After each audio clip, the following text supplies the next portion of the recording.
Niecy Love Harmon here of What She Creating Enterprises, and today I will be showing you how to remove as well as insert the presser foot of the Brother Lx2375 series sewing machine. So let's get started. We need to identify where the presser foot is located. So the presser foot is located here, and if you didn't know, this mechanism has a lever, and the lever is here. As you can see, here's the lever.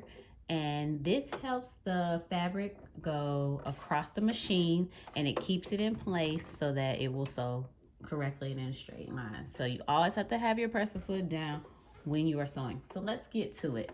So I want to make sure the presser foot is in the up position. Now if I turn the machine, there's a button on the back here, and all I do is push the button and it releases the presser foot. Bam! So sometimes you may have to take it off if you want to use a zipper foot or another type of foot, or if you need to clean this or whatever. So let's put it back on. You want to line this bar up. Here's the bar. There's the bar. You're going to line the bar up with the hump. Let's call it the hump. So the hump is here. Let's get a close-up.